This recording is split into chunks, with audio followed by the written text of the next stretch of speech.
have the lead. I pledge allegiance to the flag of the United States of America and to the republic for which it stands, one nation, under God, indivisible, with liberty and justice for all. Okay.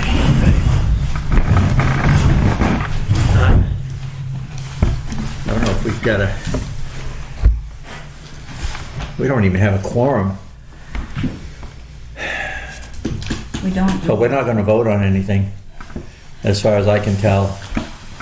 So I thought the other people were going to come. Did you hear from anybody? There were so many different emails about the different dates, I kind of lost track of who was on which day. We had a couple last night. All right, let's go right in with the project. Okay, great. Why don't you guys introduce yourselves? Perfect. And tell us whatever you want to say. Okay. You got the floor for as long as you need it. All right, we won't Okay. take too much time. So I'm Adam Sandall with CMA Engineers. And I'm Andrew Keller from New England Solar Garden. So we're here acting as the developer of this project with Adam and CMA doing all the engineering work for us on this potential project. So what we wanted to bring along here was just a visual rendering of where the solar panels might go. What was asked of us, and Adam can speak to any of the technical details within the requirements of the state, but within our process we would always go and do what we consider our fatal flaw work on any given project. And one of those steps is to reach out to the state for anything related to habitat. Excuse me. Donna, can you see that? No, the camera can't see it. It has to face the camera. But at least that's good. That's good. That's a good angle. Okay. Great. Okay. So within that process, one of the things that we look into is any archaeological sensitive areas within any of our developments, any projects that we're going to do. And we specifically just do solar developments. So one of the requests, which Adam could touch on if needed to be, was just that the state wanted us just to reach out to your group, just to, as a courtesy, to let you know what we're doing, answer any questions. There was no requirement, Adam, if I'm not mistaken, on any votes or anything like that. It was just more of a consideration. Just informational. Yeah. So we just want to come and just show this right here is again a rendering. We started to do some of the engineering work in the fall. But as we all know, winter came a little bit earlier than we expected this year, so it slowed us down. So we have identified this area based on some of the initial work that we did in the fall and based on some of the homework that we've done with Adam's group. Why don't you explain to us exactly where that is located? Where is that located? This is north of here. There you go. So here's the Great East Lake down here. Sanbornville is down this way. Our lot is right. So just before the Chinese food restaurant. Just before the Chinese restaurant? You got it. Okay. A couple lots. Okay. Uh-huh. Yes, I couldn't tell. Couldn't tell where you were. I couldn't tell how far north Yeah. it actually was. I was thinking it was closer to the Palmer's Motel area, but now I can see where 153. Yep. Well, technically it's not 153, That but whole, how many acres you got there? Wakefield Road, I can see. For the whole lot itself. Are you not developing that whole? No. It's No. It's So, just yeah. this- So within that's this lot just here, south of the or just Chinese up in You restaurant. got a couple lots south of that. Okay. So just yeah. up in the front, towards the front. And Towards the front. I think there's a good sized berm here. Yeah. Yeah. So those, when I say those are a rendering, those are the areas that we envision. There's an area that we didn't bring because it wasn't necessary, but there's an area within where those panels, that represents where the solar panels are, those purple blobs from where you're probably looking from now. But there's an area there, and there's a little bit of an area to the east that could be usable. So what we'll be doing, and now that the snow is melting, we'll have the wetland scientists go out there and just verify where the wetlands are and where they aren't. Pick up some of the topographical aspects of the property because these panels can only go on certain slopes. Right. So this represents, right now, from our knowledge, an ideal location. We want to be set off from the road. We want to make sure that we are but close enough to the road where we don't have an increased expense of bringing the lines off of the road into the project. So these projects are we consider low maintenance, low impact type of developments. the typical construction cycle of these could be a few months. After they're constructed, there's maybe a twice a year, maybe 3 times a year maintenance check on them. You might send out somebody to mow the grass around the panels themselves. So it's a pretty, there's gonna be no signage, no lights out there, no sound that would affect any of the neighbors or anything like that. And this site, is owned by a group that is an active tree company, loggers. So I think this has obviously been selectively cut over the years. So it's all cut. Is it all cut now? I think you're going to have to cut some more. I'm not the logger. I'm the person who found the property. He's a representative with It turns out they're actually friends of mine. It's the Fadden family out of East Conway. Can you give me a name? Yeah, Mike DeGregorio. She's got my. Oh, she's got it. Yeah. Okay. He works with us in representing the landowners and works with the landowners with us. So they went in a couple of years ago, I think, and did some logging. I believe they're all done. They're doing their logging. So it's been selectively disturbed, I guess, to date. And then those areas where the purpley blue represents where the solar panels will go. That area will be, the trees will be cut, and the you have to have a setback so far from the solar panels. Yeah, typically the rule of thumb is roughly 2 to 1 ratio of if you have a 50-foot tree, you want to be about 100 feet away from that, just from a shading perspective. How many solar panels do you plan to put up there? That equates out to about between 2 and 3 megawatts, which is about 3,000 panels per megawatt, so about 10,000 panels. Wow. So enough to power about. All right, so let me ask you, where's the power going to go to?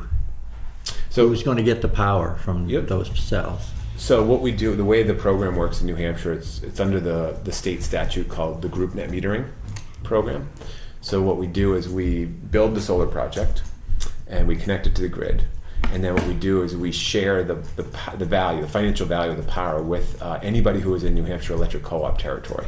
So it could be, we traditionally don't do residential necessarily, but most of our off-takers are schools or towns, small businesses. The power is not sold to another state. So Wakefield will get a benefit from the solar panels, right? They will, as well as from a tax perspective. We'll come in front of the Board of Selectmen and ask if we could enter into a payment in lieu of tax or a pilot agreement for the increased tax assessed value of the panels. Okay, so is it going to cost the town anything for you guys to do this? No. It's not going to cost a cent? Nope. And part of the planning board process would typically require some type of decommissioning plan and possibly a decommissioning bond. So if anything ever happened in the future that none of us can conceive of, there's protection for not only the town, but especially the landowner, because they wouldn't want, a pile of bones left on their property after. Right. So I think the why the Heritage Commission got involved was I think we got a request from the state. Yes. From the state to have you guys come and present this Right. presentation, just to make sure that it's not going to be visible from any archaeological or historical site. Correct. Archaeological site, that's different. But I think a historical site. And as far as I can tell, there's no historical site up in that area, is there? I'm not aware of anything. Not up aware there. of anything. No. Have you run into any old cemeteries up in that area anywhere that you know of? No, as part of the Fatal Flaw, we did a site walk, and that's part of what we're looking for is anything that might have been a structure at some point, right. or certainly cemeteries, buildings. Those are things that the DHR, the Division of Historical Resources, is interested in. That's what they're interested in. Yeah. Make sure that none of that stuff is disturbed. And then the surveyors would then be another, level of oversight on that as well. Once the surveyors are out there physically doing the survey work, then if they pick up anything that we may have missed from an initial perspective, that would be picked up. But nothing to date has come up. And we're using such a smaller area of the property. When are you expecting an okay to go ahead with it? You need it from us. I guess you need a. Is that what it is, Larissa? They need a permission or something like. Was more information. I'm not clear about that. But I don't know if the state people have to come over and look or not. They don't think so. So it'll be part of the AOT process, correct, Adam? The DHR is is part of our screening tools. It's not required by AOT. I've never had AOT come back and say do a DHR Yeah. review. It's just a screening tool to Right. make sure that we're not disturbing things that we shouldn't be disturbing. Right. But to answer your question, though, specifically, what our process looks like is we would, once we get all the survey work completed here in the spring, Adam's group will prepare the site plan to go in front of the planning board.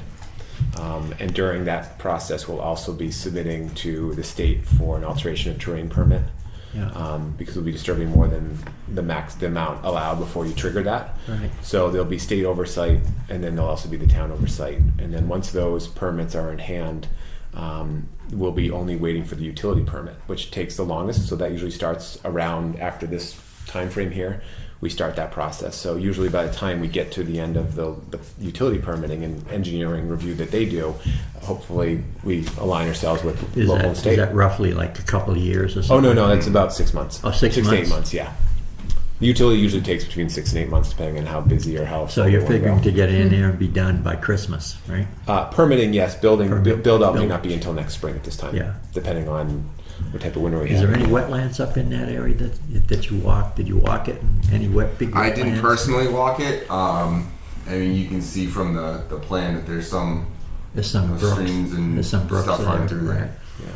So some of the initial desktop review that the surveyor did for us to kind of isolate the areas was. So that's not going to be a concern for you then, right? I mean, wetlands. Yeah, we steer clear of them. Yeah, stay away from that. Yeah, so we've got a wetland scientist going out there here in the spring, and they'll delineate all the wetlands on site. Right. And then from there, we'll do the final layout of where the panels are going to go. Yeah. Good.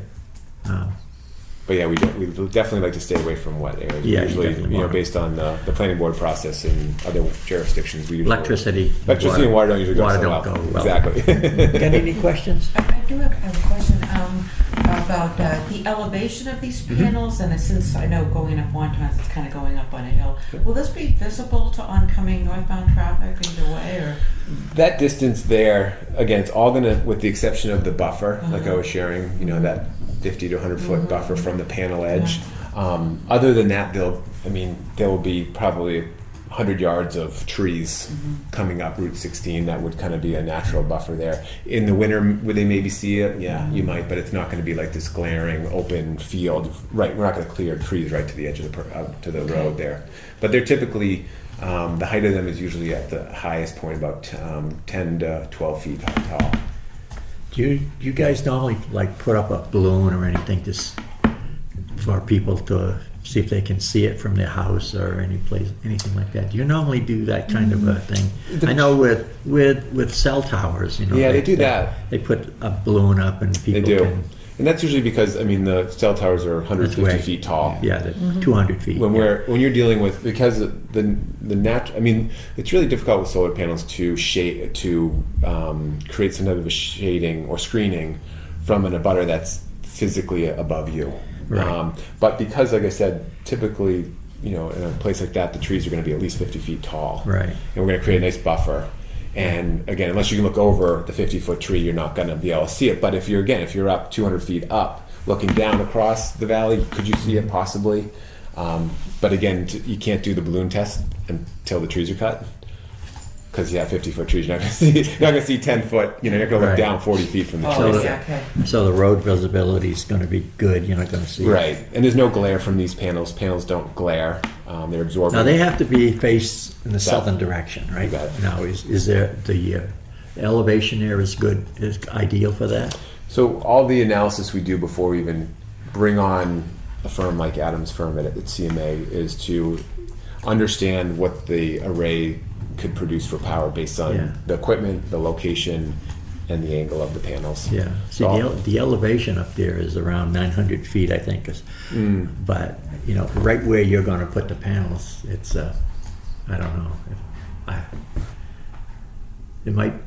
I'm sure you're going to be okay. Yeah. I mean, the elevation is plenty high. Yep. So, and that's the key is when you're in an isolated location, the trees around it are the impediment to any type of impact on elevation or shading. So if there was a 100-foot tree, then yeah, then we might have to, and in those areas, it might be a little bit of an area where we're You have to trim further away, yeah. especially on the south And you've side. got To your plenty point of, is, you've got plenty of room there to do that. right, without even that, and you can see there's a butter, well to the south of that property. So even if we had to cut trees, Now, where is exactly is the Chinese restaurant? How far right up here, north is the Chinese restaurant? up there. Way up there. Oh, okay. So this, just for scale, I would say, we think that's from there to there is what. Is that a road that goes right in there? Is that a little road that Yeah. goes in there? That's a logging road. Logging road. From here to there is probably a couple hundred feet, right? Just to give some perspective on, maybe 100 feet. That's Yeah, probably- that's I would probably say. 1,000 feet. So, Yeah. so if this was 1,000 feet, Sure. the whole frontage of the property, Right. if this area, like an area like this, represents the area of cleared trees, you've got Right. 800 feet of Yeah. woods between here and the neighbor, and you're going to have a couple hundred feet of trees along Along the front. all around there. So You probably have seen the little cemetery or burial ground right alongside the Route 16 up there. Have you seen where that is? where is that? It's right in. Just go over there. Now, there's two of them up in there. This place right, I think this driveway here, there's one right in here somewhere. Okay. And there's a little one right alongside Route 16, right, somewhere right in here. Okay. But it's right beside Route 16. Oh, So you're not- yeah, I see that one. So Yeah. you're not even gonna Not get, even there. not even gonna get anywhere near to it. And this one up here is because it's off Off the property. It's off the property anyways. Okay. Good to know. Good. Because I'm a cemetery trustee. Okay, understood. All those cemeteries are. We know his motivation. Yeah. Understood, though. So I'm really bad at maps anyway. So can you give me an estimate of how far away it is from Wontons? Like, is it a mile south? Well, What do you think, Mike? How far is that? About half a mile? It's not even a- 1,000 to 1,500 feet. Oh, Not even a half a so mile. Just, Half a mile. Because people were like asking like where exactly is it? So Yeah. if I could Within say half a mile. within a half a mile. Quarter of so a mile that probably mile. would be Okay. more. Okay. What's the name of that neighborhood on the left if you're heading north? Grandview. Grandview. Yeah. So I would say 800 feet Well, Grandview's, north of that. Grandview, you can see where Grandview is. Right, Grandview's there. 800 feet north of that is where the property line starts. Yeah. So, you're not far from Grandview, and you're 1,000 feet, 1,200 feet from Wontons. Okay, gotcha. And What do you And, have envisioned for the rest of this property? Anything right now? I mean, That's the property you owners. plan to expand, maybe No. if this goes well and No, this has Expand. some limitations. The reason for this size has some limitations associated with the utility. So some of the initial work we do with the utility to understand how much power can go onto the lines has a certain constraint, and this represents that constraint. So there wouldn't really be much room for, at this time that we're aware of, more development there. More It would be up to development. the landowner to just continue to own the property, and this is just a nice way for them to create some new revenue for the landowner. Okay, so the property owners, are they getting a value? Are you the property owner? No, I'm friends with them. And Are they benefiting from your? Yeah, we lease their land. You're going to lease the their land. Yep, Okay. You're a gonna portion lease of the the land. Okay. Yep. And then Wakefield's going to get a benefit how? From By taxes. taxation, right? You got it.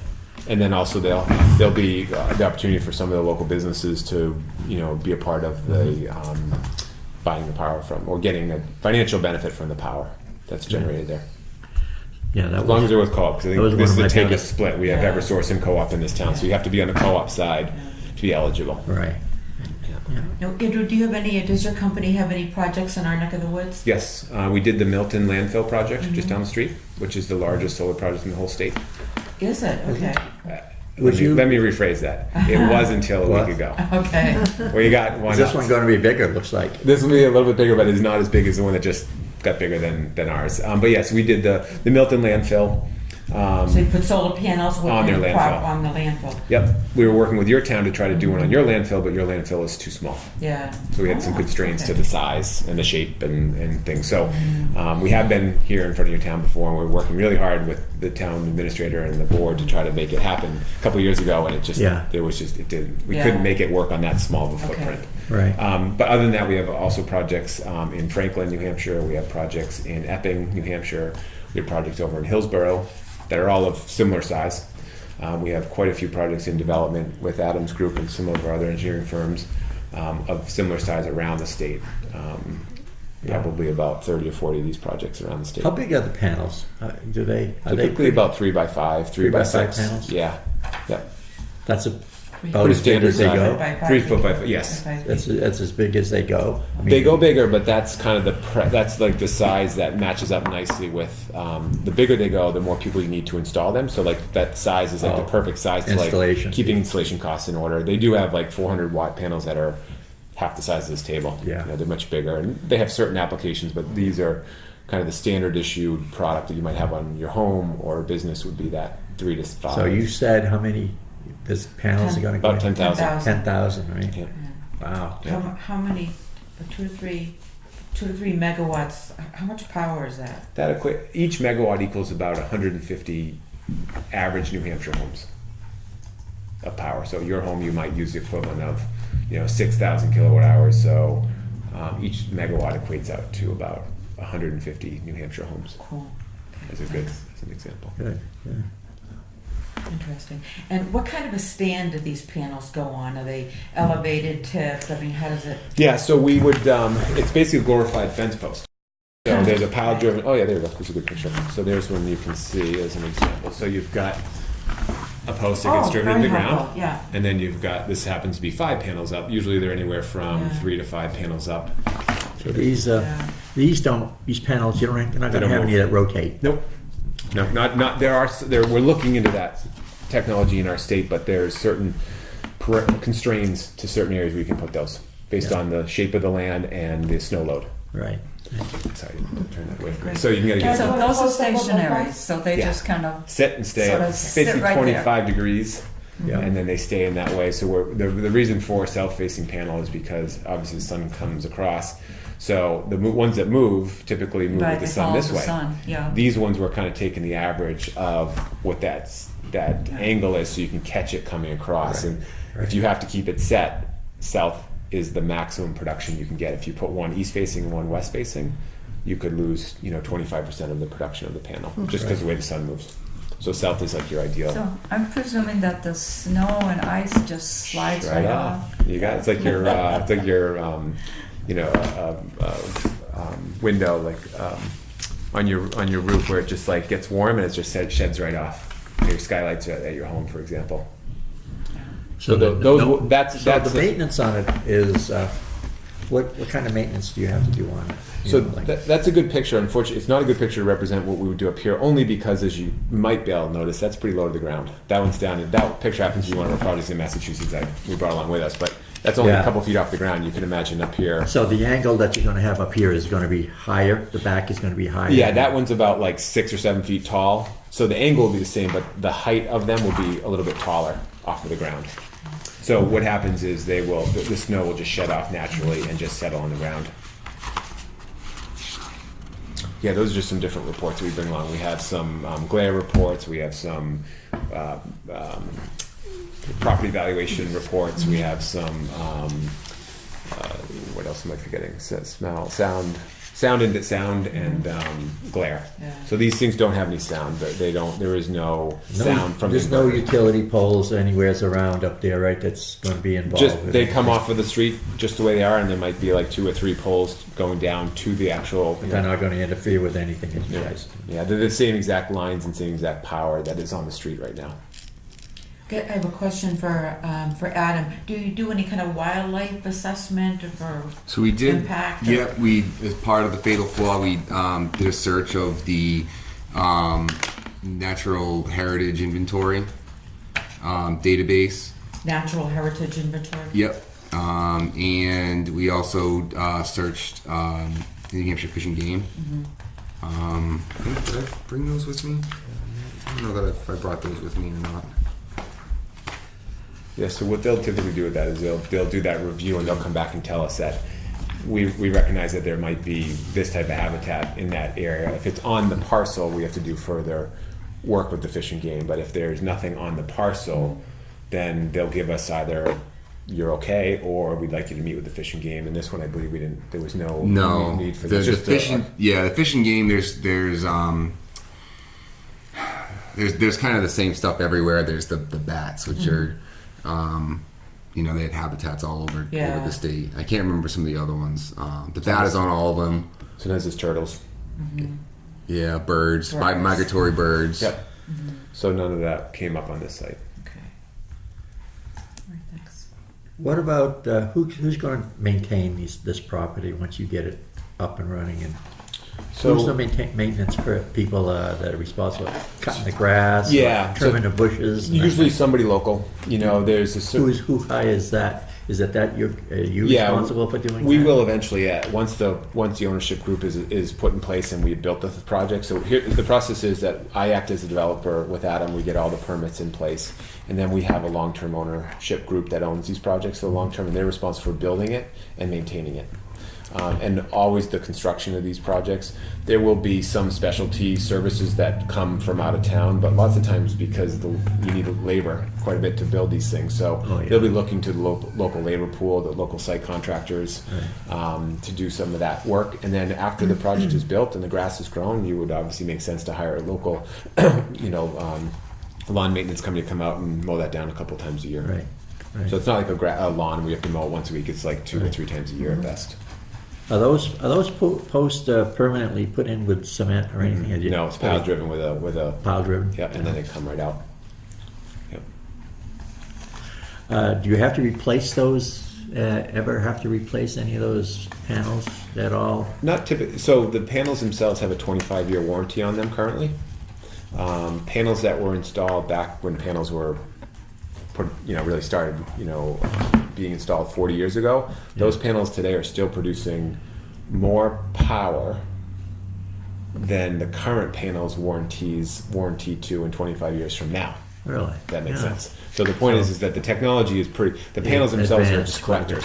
They're just pretty, they're kind of like dumb pieces of technology. Then the power goes through the wires into the inverters, and the inverters are what convert the power from the AC and DC. And then, so the panels themselves, there's really no reason to replace them, even if the technology got a lot better, because that's a major component to the investment. But the inverters themselves, those usually have a lifespan of about 10 to 15 years, so that's part of the ownership responsibility as well. Talk about the investment. What's your estimate of what's it going to cost you to put that in? Do you have any estimates yet? We do. Yeah, we typically, each project is specific to, the site work that needs to be done there. But solar project, total site work. Yep. We don't have all that information You don't right have all now, that, obviously, yeah. but it'll be dictated based on the work we get, the information we get back from the state on the AOT requirements as far as stormwater. Once we get more information about the topographical component, but they're not inexpensive. I mean, they're very expensive, projects to build, and nobody's going to walk away from $500,000. a lot more than that. A lot more. Yeah. So there'll be a big investment, and nobody's going to want to let that. It must be a big payback for you guys. I mean, it's a big expense to build it, but you must be able to. It's kind of like make money on it. Yeah, it's kind of like owning an apartment building. Yeah. Depending on the size of the apartment building, it's kind of like a long-term investment. It takes about 10 years for these things to pay themselves off, and then the next 10 or 15 years, 20 years is profit minus your expenses to operate and maintain it. Right. But yeah, it's a major investment. That's why there is a tax credit that's available to build these projects. Just like if you put them on your home, you can get a tax credit personally. And then the power that you produce, you get paid for, and then you share the value of that power with the community. So we call it, the basis of our business is called community solar. It's meant to be, we use a central location for solar that's good for solar, and then we're able to share the value of that power with the community. Because you may not want to put solar panels on your roof, or you may not like the look of them. You don't know. There's a lot of reasons why people don't. You might have a big pine tree over your house. Yeah. So the idea of community solar is almost like a food co-op idea. The same kind of concept.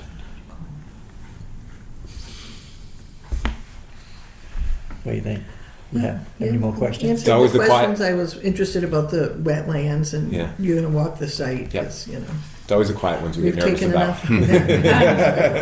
enough. No, the wildlife. I mean, once it's going to affect the wildlife initially, but after I think after it's all put in, the wildlife's going to come back. You got it. You know, Yeah. and they're probably going to keep the grass down. They do. They'll help out. They'll help out. Yeah. And in rural places, they have what they call wildlife friendly fencing. we have to put fencing around these things because it's part of the electric code, for code enforcement reasons, as well as just normal security. Yeah. But they do have what they call wildlife-friendly fencing that we can utilize. Sometimes they raise the fence up a little bit so little guys can go underneath, yeah. and then big guys can move around it. Is there a setback from the fencing? Typically about 10 feet. 10 feet back? What kind of fencing is it? Chain link fencing you're talking about? Yep. Yeah, no barbed wire. No barbed wire. Yep. So no animal's going to get cut or from anything trying to go underneath or jump over the top. Right. That's why we try to, the wildlife-friendly fencing is always a good solution for that. Right. And we'll address that with the planning board, depending on what they're going to require most likely a fence around it. But again, the code is the code. Yeah. So we have to kind of abide by the National Electric Code. Right. So. Right. Nancy, got anything else you would like to ask? No. Okay. No, I think we covered everything. I think we did. Great. Yeah. You guys got any questions for us had about some anything? issues, but I think we covered the thing. She was wondering about the tax base, whether there would be any impact or not. Absolutely. And it sounds like that's a positive thing for Wakefield. residents of the town. Yeah. Right. So,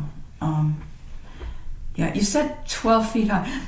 Helen is a former member of the commission. She's not with us anymore, but she's been plagued by a panel that was installed at her neighbor's house right across the street from her, which is large enough and rises up far enough that it blocks her view of the lake. Oh. So her whole reason for buying the house she bought. And it rotates.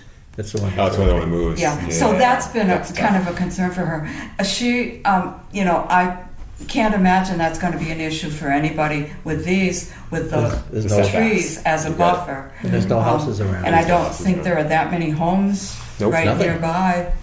Yeah, you're probably Anyway. about 500-600 feet to the closest house through the woods. Yeah. So we won't be, Yeah. and because we're on the property line, as you can see, we can't do anything on the other side of somebody else's property. So there's a nice natural buffer around there. That's the good reason one of the main reasons this site was attractive to us, because it's big, we can keep natural buffers, the landowner can do additional stuff with that, things with that land, uses in the land, keep it as it is, continue to harvest trees, which is their business. But again, trying to site it respectfully away from neighbors. My personal opinion is solar is not meant to be in your backyard.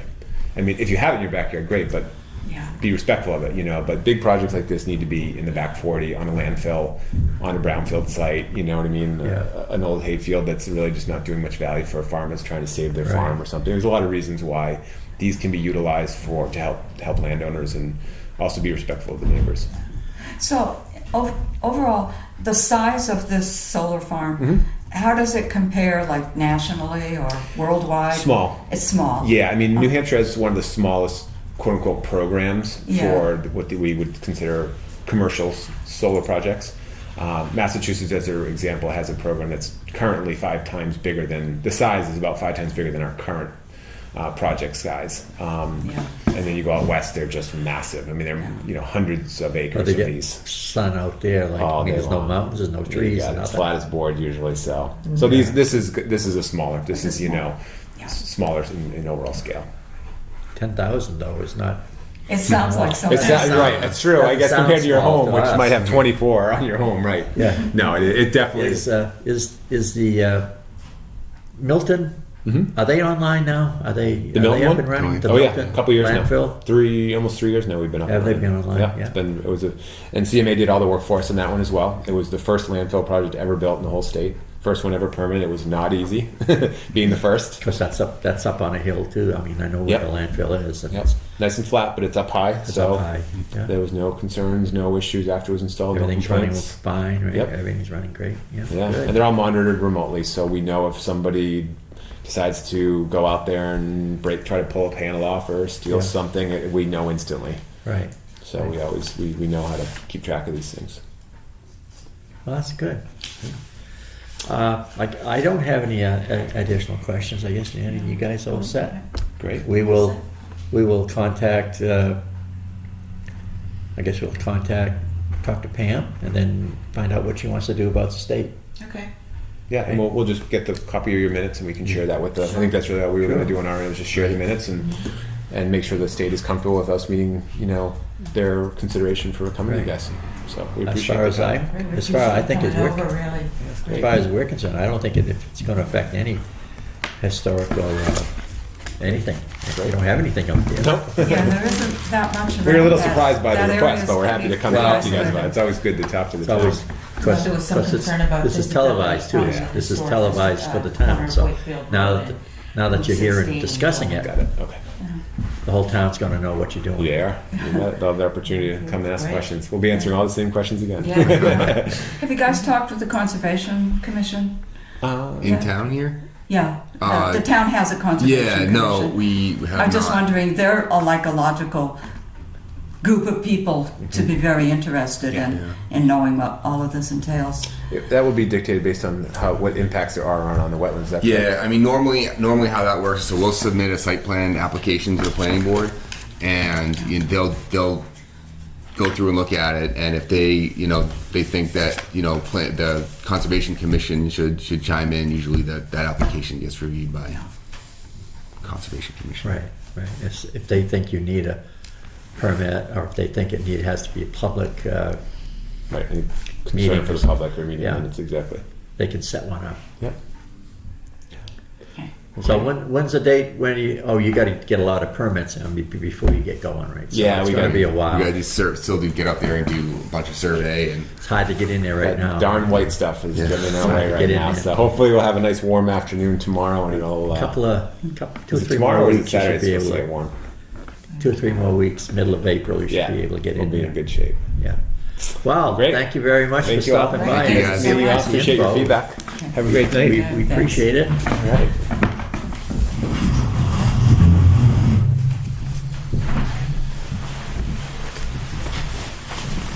Okay.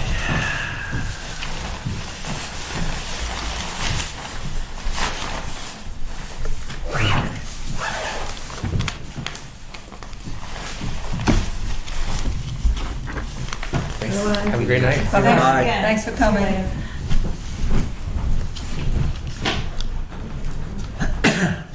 Okay, I got a letter. All you probably know, Helen's retiring. Retiring. Well, I got a letter from her. It's dated March 26, 2019. I am requesting to resign for personal reasons from the position of alternate on the Heritage Commission effective April 1st, 2019. So she's going to be moving on. And then Pam called me the other day about Annette. Annette Perry is going to resign, and she needs to send us a letter like this, informing us of when she wants to have that effective.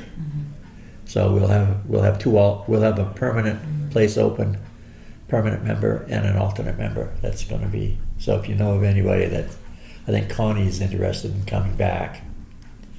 So she might fill one of the spots, and if you guys know of anybody Connie's else. a natural to to move into one of those positions. Because she's worked with us Yeah, for so many years anyway. right.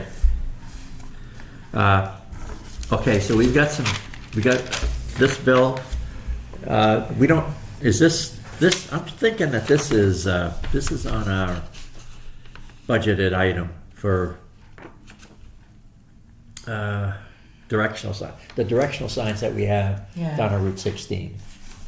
That it just says Union Station and train station. I can't remember what it actually says.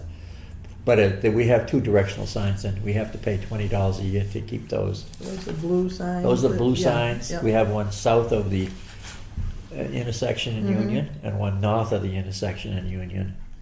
And that'll probably come out of the It'll come out of- fund, fund won't come one. Fund An One advertisement. as advertising. Yeah, and we have money in that Right. account. So, I guess we have to vote. No, we can't vote because we don't have a quorum. Actually, we don't need to vote on On Fund 1. Fund 1, it's expenses. Fund 4 that we need to vote Yeah, on. it's Fund 4. So- And what I'm going to do, there is one expense, it's an older bill from snow From plowing. plowing? And there was some back and forth because I had put it in as an 01 expense, and then you noted it was a Fund 4. So filling out the proper paperwork, and the three of you can sign this, and I could leave it in the Leave box it in the here box for a for- fourth signature. For signature, okay. All right, I'm just gonna sign this one then. Date it, title. And we'll get this sent, And there's one more for advertising, and that's this for the Union Village, the Border Villages brochure expense. that still comes under advertisement, right? Yep.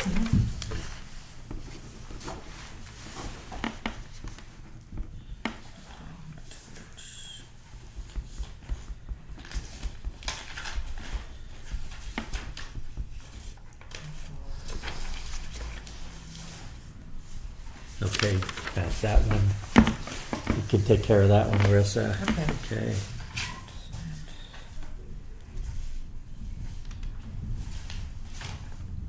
Everybody's in favor of doing this again, I guess, right? This is Yeah, I something think- that think we there was a we do it every year. What is that? It's the Border Villages brochure that Susan Foster Oh, does. Susan's We've been doing it for a brochure, while. yep. I think the consensus was we're Absolutely. going to try it again for one last years. Yeah, no, that's a good And idea. the brochure is being expanded this year into a legal size, fourfold, so there'll be more information, and we'll have 3 venues, 3 locations on it this year as opposed to 2. How did the mug sale go? Did you sell many of the mugs? At the mugs, not bad, yeah. I don't have my spreadsheet with me, but Oh, I'll just- send it out. You- Not too bad. Yeah, made a few $100s, I think. And I've got to refresh the information on Facebook and our website again, because we'll get, I'll put a posting out and we'll get orders for that. And there are a few mugs at the Seven Lakes Marine Shop down in right down the street there. So I don't think they've sold any, but they offer to take, display Yep. models. Yep.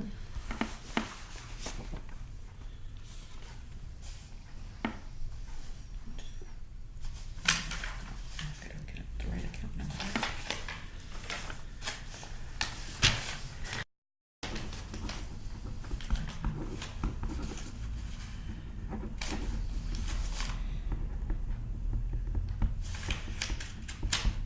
Okay. Take care of that one.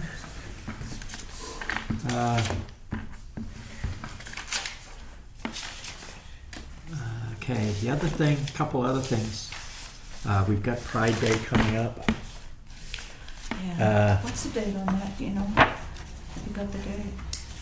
I don't have the date, but That's okay. we can find in out. May, right? It's in May. Usually the third, is it usually the third Saturday in May, generally? That sounds about right. Yeah, usually. I suspect the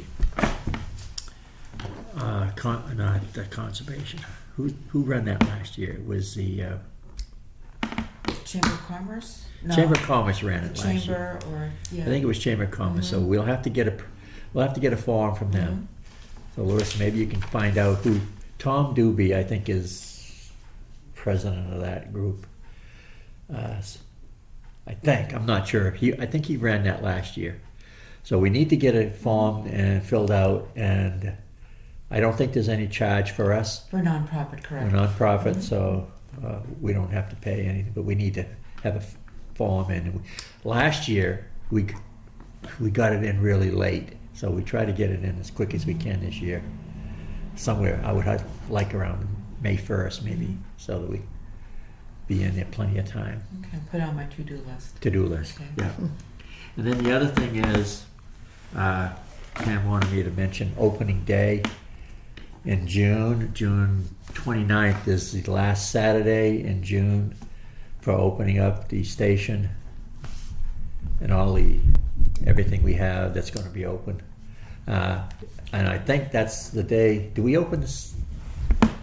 the Grange Hall, is that the same day we open the Grange Hall? We opened the Grange Hall a little bit later. Later? Yeah, a week or so later, I think.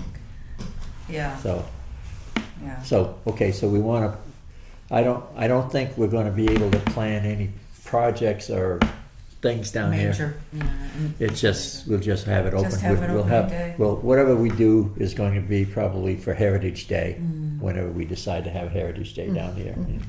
That's usually July, right? Yeah, that's usually July. It has coincided with the Garden Railway parade. Yeah, So right. We'll have to So connect. whatever we do, Pam wants to figure out when she gets back here.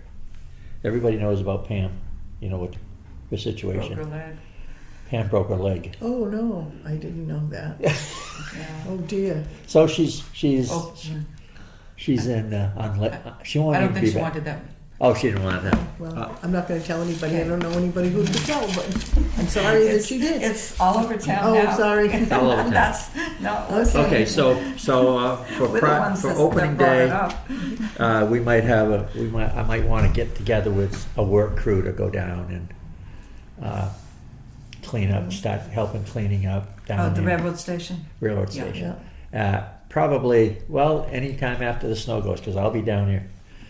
There's going to be a lot of raking and hauling stuff to the dump. And Yeah, I'll be glad to help out with that to the extent that I can. Yeah, I and we're gonna don't be- have much stamina, but I can do a little bit. Right, but, And see, I wanna I've got have- a since- nice pail filled with since all Annette's, the usual Annette cleaning was my supplies. right-hand girl down there to help me do stuff. Inside of the station too, I want to wash the floor and paint the floor. Get the insides. I mean, Yeah. the inside's all dusted and all that. Yeah. But that's just a weekend. Yeah. So 2 or 3 weeks before the opening day. We'll send out like an email or a sign-up sheet or something like that for. Well, I think we should have another meeting. Okay. The first. Let's figure on. We usually have it on Thursdays, right? Or Wednesdays. What? Wednesdays. Wednesdays It's been- usually, right? It's And been Wednesdays, yeah. And we can have. Well, let's Been the first Wednesday of the month. let's have let's see, this is March, April. Why don't we plan on having a meeting in first week in May? First week of May, okay. First Wednesday in May, Yeah. and we'll see how things go, what's going on then. Okay. And be at the Grange Hall then, because the Okay, snow will be great, Charlie, gone. yeah. And any interest in changing the time to 5 o'clock? Is that, when did we have it before? 7? No. Yes, we met at 7 on the first Wednesday. Well, I don't mind 5 o'clock. Yeah. Is it 5 I'm o'clock? retired, so it doesn't matter to me. But Yeah. if somebody's Doesn't working, matter to me. that I'm could be the available issue. yeah. I think Is some fine. other members preferred an earlier time. Earlier time. I think- Yeah, And- but Tracy then did. there was someone that the 5 o'clock conflicted with, and Connie. was Connie. Okay, Won't so anymore. that could end up not being an issue, No, that's Yeah. no, that won't be an issue anymore. Oh, So do you know depending who on what this- else she takes on for duties in this town. I don't think she's going to be doing anything Bless else. her heart. Do you know who the selectman's rep is to the Heritage I do Commission? not, because the selectmen the new They ones just just met. met last night. We'll find out. I didn't see it. I didn't see it online, so I don't know who is. Okay, I'll But find out. They we'll make probably would have made those assignments last night. They would have, yeah. They usually do that first thing. But I can ask Teresa. I'm not Teresa. I always call her Teresa. Tony's back in. Tony, at some point, and make sure she tells whoever it is they got to come to our meetings. Yeah, they need to know when to come and where to come. Right. So the consensus is we'll have a meeting, first meeting in May, first Wednesday, first Thursday, no, Wednesday. Wednesday. First Wednesday Yeah. in May. First Try for Wednesday. 5 o'clock. And then we can have another one, start having meetings probably every Wednesday. Okay, so From did then on. we did decide on 5 o'clock. I think, is that a consensus? Is that good? Well, for it's It's everyone? fine. fine by with me. me, but that's only two. Maybe We're only 2 people. we could We maybe need send out an to email find to out other what the rest people. of the board would like Yeah. before we set this permanently. Why don't This you- could be okay for the next meeting. Yeah. But once we have a full attendance. Right, We need to find out what other people Whether- prefer. yeah. So maybe that would be a good email to send out for Okay. people to see anybody got any comments.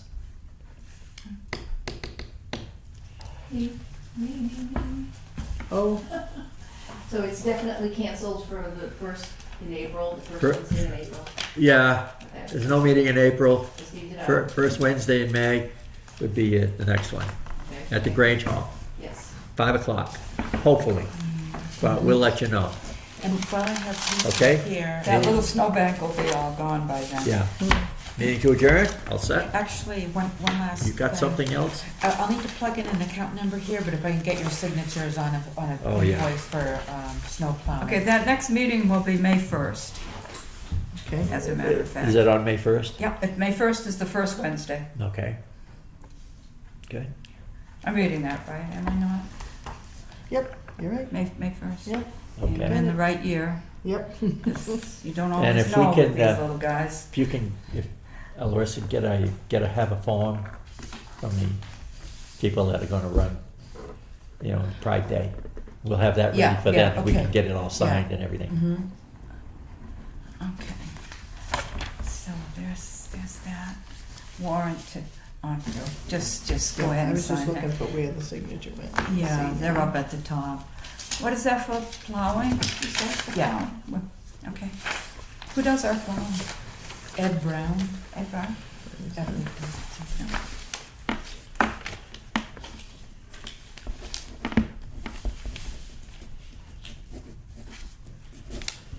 Okay. Hopefully you won't have to plow anymore this year. Yeah. We have, Well, so- that's not the latest invoice, but I'll bring the latest invoice when I What's can. mine? Is it plowed after this? So how's everybody's winter been so far? Now you can adjourn. Now we can adjourn. Okay. We're all adjourned. Uh-huh.